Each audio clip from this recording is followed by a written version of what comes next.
Okay, here I am in the Tesla Cybertruck. This is the dual motor all-wheel drive version. I just left Whole Foods in Highland Village, Texas, and I am headed 15 minutes, 9.3 miles over to Louisville, Texas, right off 35, Interstate 35E, which around Dallas-Fort Worth, Interstate 35 splits into 35E and 35W. East side of Dallas, west side of Fort Worth, essentially. And I've got full self-driving activated. It does not have attention monitoring active right now because it sees that I have a mobile device in my hand. So I've got my hand resting on the wheel here. My feet are down here as needed to react, but this car is fully driving me to lunch. And I am on, let's check out what software we're on. We're gonna hit software right here. And right down here, it's checking for updates, but we're on the full self-driving software 13.2.4. So this is the latest one I was able to get. I think there's a 0.5 out. This is January 25th of 2025. And I've got to tell you, this is absolutely amazing. I mean, this vehicle, this large Cybertruck, right before I turned the video on, made a left turn, got across multiple lanes of traffic, made a left turn at the light, avoided a big curb, and is just driving along confidently through traffic and handling things. And I'm able to sit here, chill, relax, and just prop my hand on the wheel. Now, if I wasn't recording, I literally could just have my hand sitting up here on the windowsill and the car does the driving. And by the way, it's 58 degrees out, 12:36 p.m., just after noon on Saturday the 25th. And this car is amazing. So running around locally, the last 58 miles, 367 watt-hours per mile, continues to improve as I run around locally. 1,120 miles, probably 90% of that is highway, 462 watt-hours per mile. That was through a massive, really super cold weather, bad weather, rain, storms, etc. I'm really impressed with the efficiency starting out with this vehicle. I think in the summer it's going to be absolutely fantastic.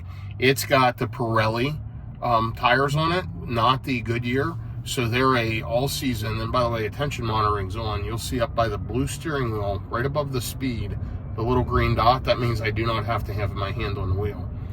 Anyway, these Pirellis seem to be super quiet, super efficient. I've driven, a Cyber Beast. I've driven another Cybertruck dual motor that had the Goodyears on. A lot of road noise and not as good range, not as good efficiency. So I definitely really like these tires much, much better.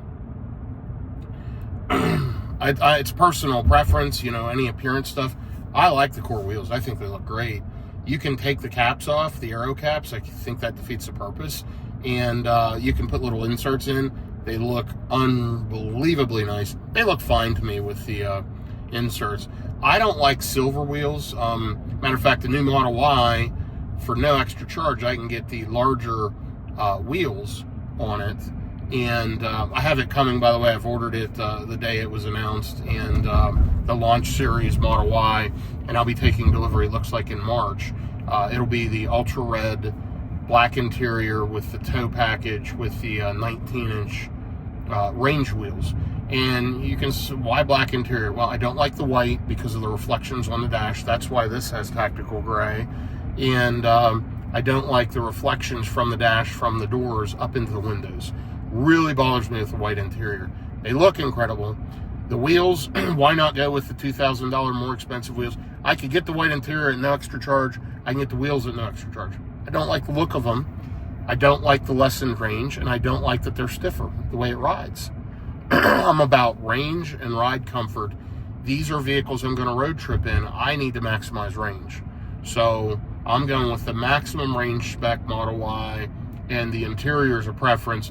Does it bother me that I'm giving up $3,000 worth of options that I'm already kind of paying for?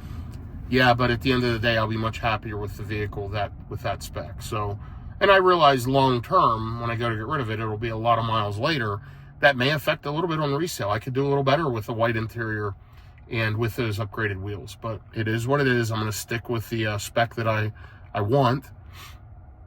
So with this vehicle, it's the range spec. This dual motor, all-wheel drive. Take a look. I mean, 3 miles so far, 7 minutes, 290 watt-hours per mile. That's incredible. Now, granted, it's running around town and FSD's driving me, but still absolutely remarkable that you're going to get this level of efficiency in a Cybertruck. Super efficient. And this version of FSD is smooth as silk. I have been so impressed with all of the FSD in the Cybertruck. It is next level. Now, I'm running hardware 4, of course, and my Model Y that I got rid of recently, my daughter has that one. It had hardware 3, and it had a previous version of FSD. Did very good. This is a game changer. Version 13 is remarkably good. I think people would absolutely be blown away. Just any normal person, get behind the wheel, turn this on, and let it ride. It's stunningly good. So, anyway, overall, as we ride along, FSD is doing a good job. Attention monitoring got taken away again because it detected the mobile device. So, but that's fine. I'm paying attention and I'm alert. I'm supervising. This is by far one of the best vehicles I've ever owned. And listen, I like cars. Frankly, I like a lot of them. I love the Rivian R1T. I love the Cadillac Lyriq. Amazing vehicle. Getting rid of the Cadillac Lyriq. Cadillac's working on buying it back because of all the charging issues I've had. I can't reliably road trip in that car. It's a great vehicle. Absolutely amazing. I highly recommend one for somebody that's going to not road trip more than a couple times a year. Wonderful, wonderful vehicle. This Cybertruck is just next level. This 4-wheel steering, the ride, the comfort, the space.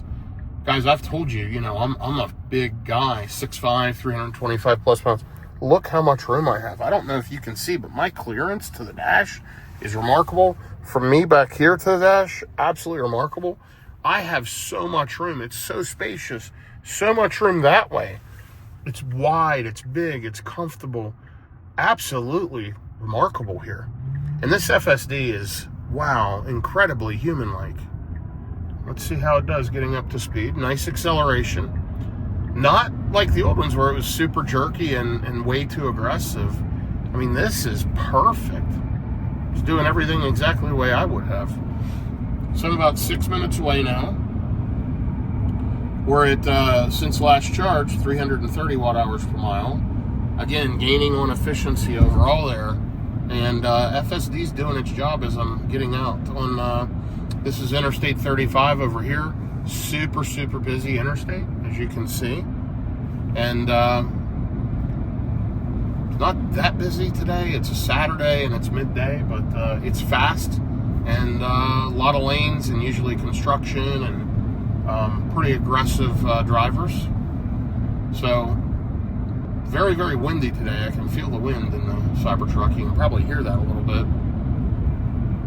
But wow, is this thing good.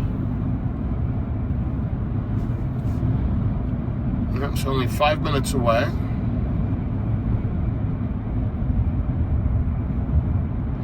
Let's see what FSD does here. It should be in the left lane right now. I would be, but let's see how it handles it.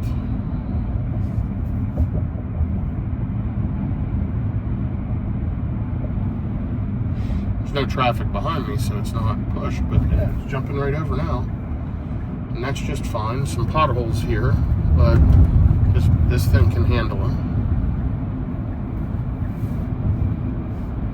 There it goes, just ripping along.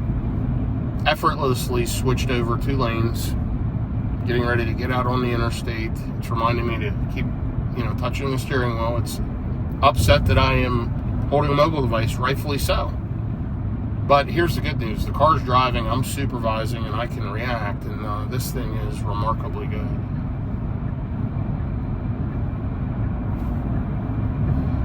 Kind of making me nervous here with this median on the right side, but wow, the car did it.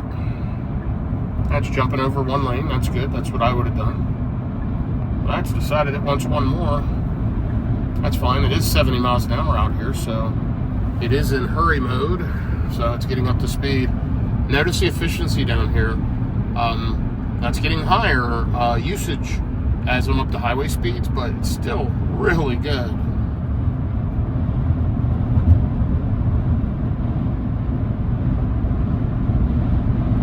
A little bit noisier here up to speed. Good bit of wind today. I can feel it. I think I've got a headwind against me, but man, is this thing comfortable and smooth. Yeah, loving the Cybertruck for sure.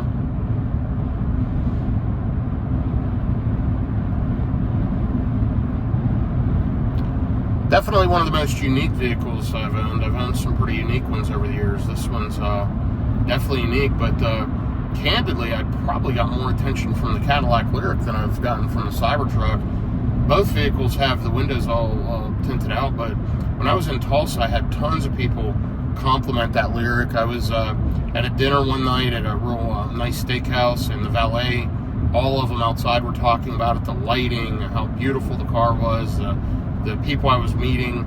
I've gotten so many compliments in that Lyriq. I think it is a gorgeous vehicle, and I would love to own another one in the future. That's how much I like it. I'm just going to wait until they update their EV technology and improve the charging, get a NACS connector on board. I don't like in the 2025s, I've heard they've removed the motor compartment cover. I thought that looked really classy. Now you can see all the components and there's no cover. That sounds kind of like they've cheapened out a little bit. I don't know why they did that.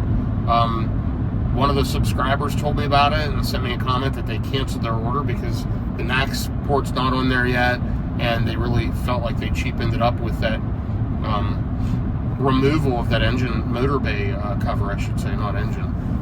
That's kind of crazy to me. But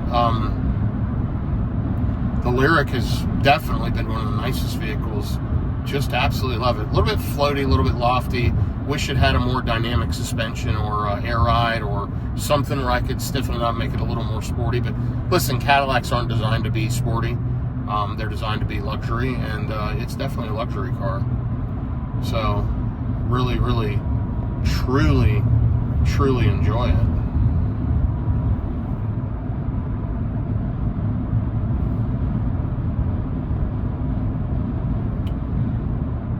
So let's take a look here. We're taking a different exit than I normally would. I normally get off that exit. It's jumping off this next one here. It's a new one to me. And this one actually makes more sense. So the Cybertruck knows what it's doing. So look at that. It's driven me effortlessly from Whole Foods in Highland Village, Texas, over here to this lunch place in Louisville, Texas. And let's see how it does merging out into traffic.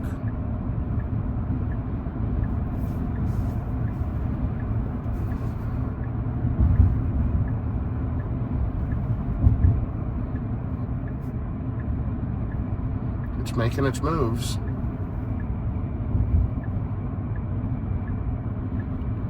Absolutely remarkable, and that's where I'm going, this Taiwanese place, Wu Wei Din, and I'm going to go ahead and stop recording and go ahead into the restaurant. So thank you for following along. Do me a favor, if you've enjoyed this video, like, subscribe, shoot me a comment, and give me some feedback. Always love some feedback and comments, positive, negative, or otherwise. And just follow along for a lot of Tesla road trips in the Cybertruck, in the new Model Y coming up, in the Rivian R1T, and in the meantime in the Cadillac Lyriq. It's currently at Cadillac being diagnosed again while Cadillac Corporate's working on the buyback program. So we'll kind of see what happens with that one. But yeah, follow along. Shoot me comments. I appreciate it, everyone. Have a great day.